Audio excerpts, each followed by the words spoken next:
Um, so my name is Tida. I'm from Hong Kong. I'm 23 right now, and I'm a student studying film in London. So the so the reason I become Christian. So when I'm like very young, when I'm like teenager time, I always so I grew up in a basically I grew up in a Christian family. So my parents are Christian, and we go to churches and Sundays and stuff. Until like I'm 10 or 11, I start like just don't want to go, cause like to me it's kind of like a Santa Claus moment. Like there's in that moment I don't think there's a Santa Claus, but you must pretend there's a Santa Claus to please your parents. Like they're gonna give you like the whole thing for me is not real, so I just give up and don't want to go anymore. And yeah, basically I don't just stop going to church and have another hobbies like maybe go to basketball, something so on. You can always have time to play in that age, and so so I left church for a few years, and after that I come to my teenage year. So like typically all teenagers gonna start have their like identity crisis, gonna think what they're gonna do and stuff.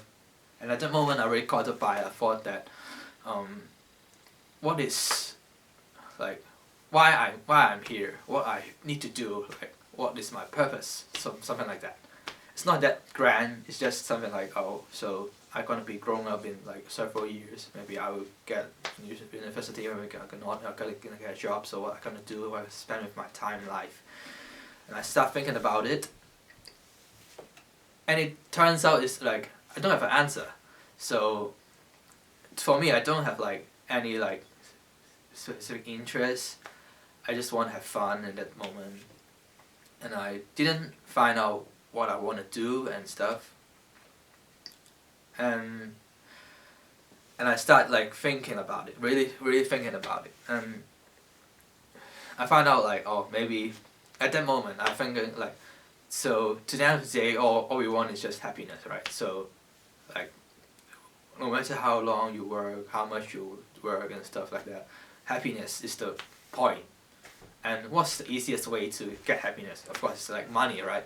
So I start to work a bit, start to just work or I don't know, whatever, do stuff, and to get money to persuade happiness. So I start to drink in a young age. I just hang out with my friends. We smoke weed and stuff, and yeah. So yeah, you can't deny that it's happy at the moment. It's like happy, but after that, it's nothing, cause like nothing is tangible. You know what I mean? So if that happiness comes that easy, it's not tangible. So to a point, all the stuff you can buy to get you joy, you're gonna fill it up to a point, which makes me very like empty feeling. Like, oh, so why I did that? So oh, so should I did that again to get happy? And something like that. And I'm still young. I can't get drunk every day and stuff. I can't go partying all the time and stuff. I need to, yeah. So I basically, I stopped doing that, and I feel like, oh, so what now? So I still got, I'm around 16, 17. I still got long way to go, and what should I do? So when you like that happy, you do like lots of bad stuff in the young age. Your family gonna like disappoint with you. You're gonna like yeah, I'm such a bum in that one, and yeah. So at that moment, I realized like something is way important than, or more. What should I put in? Something is more tangible in a way.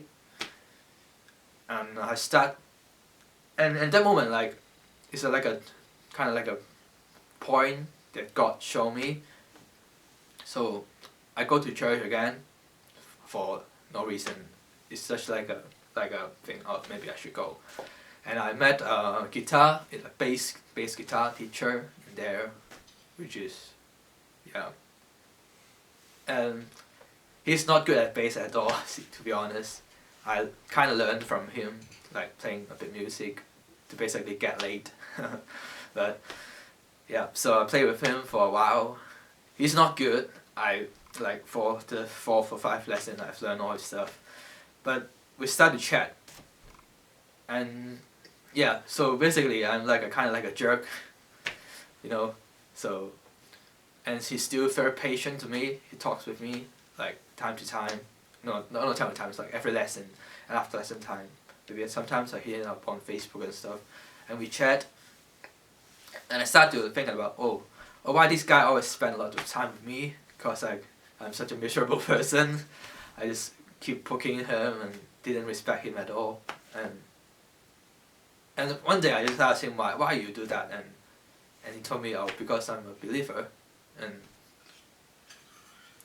Jesus told me to spend good time with people. And I was kind of like amazed by that. It's not a big deal. It's not like a thing, but for me, he spent time with me, and like valuable time, not superficial time, which is very impressing for me. And impressive, not impressing.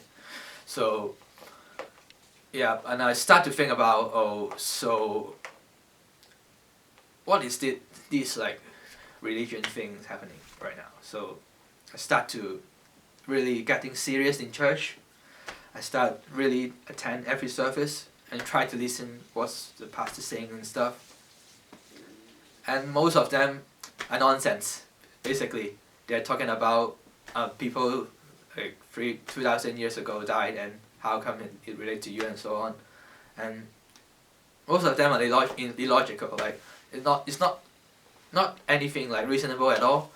Like he's telling you moral lessons and stuff, and I listen to that, and I keep listening to that. I keep going to church for I don't know, for a certain reason. I can see my teacher, I can listen, and I want to figure out, so is it only this stuff making like a 50-year-old guy keep spending his time, his like precious Sunday time with 17, 18-year-old boy every week at like 4 hours. So I just keep going, and I come to my point. I'm going to graduate, so I need to start really think about my life. And to that point, I don't really have like a thing. I still I don't know what I want to do. I'm kind of bright, so I got a okay thing, thing for me. Maybe I can go to university and stuff like that. And I've start to think about so what I really want to do. And I asked my teacher, and he told me, so it's not you really want to do. It's what you're meant to do. And I'm like, what do you mean by meant to be do? Like, so he's saying like every person have their like a reason to live. So if not, life is meaningless. Cause like it's like you like if you're not doing the thing you're meant to be done, you're just basically doing thing with no reason, which is very like disappointing in a way. So we chat, and I start to realize, so maybe that's the reason why he spent so much time with me. It's because his God, his Jesus, his belief turns him to that way to me. And I'm kind of amazed by that. And I start to not biased to see the stuff I'm listening in church, like all the sermons and stuff. And I really get into a point and kind of start to know, so there's why people are so authentic in here, why they love each other so much in here, and I realize so the reason they stay here is because Jesus is there, because their belief is there.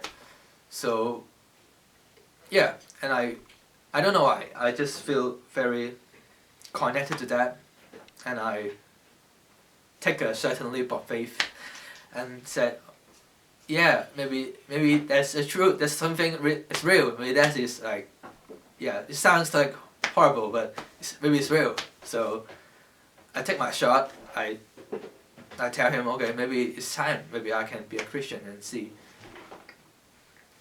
And he started telling me like, you have your sin, you have all your stuff. You need to think about, like, you need to like feel. You need to know your sin. You need to stuff and so on. You need to live a new life.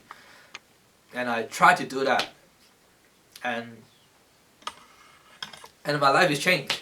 So after that, I try to like manage to live out a Christian life, though I don't really believe, and gradually I come to a point. It really changed my life. So I really got motivated, and I trying to persuade stuff, but I still I don't know what to do. And one day my base tutor sent me a film directed by Mel Gibson. So it's a Passion of Christ. So that film, so basically it's a film talking about Jesus get tortured and being killed on the cross and stuff. And he also sent me another film. It's called The Last Temptation of Christ. And it's by Martin Scorsese, and I watched it, and I was so touched by that, and I see how in Passion, like I see how Jesus is the, like I never like directly feel connected to that before, and after seeing that I kind of understand the whole thing, and on that day I decided to become a Christian, and because I watched The Last Temptation of Christ as well, and that film is, although it's not really a Christian film, it tells me like about stuff. It tells me like the one thing to hold people to go transcendent is their daily life, and yeah. So on that day I become like kind of a turning point for me to try and become a Christian. And I know I've got one thing to do, so it's like after that I feel so certain in a way. So I don't feel like, and I don't feel anxious about what should I do, what should I don't do, what should I stuff. I feel I'm like walking on a path which crafted by a higher power, which is now I believe is Jesus for me. And I walk on that path. Yeah, so my life is slowly changed, and some stuff I not intended to be, like studying certain subjects in university and stuff, happens to me.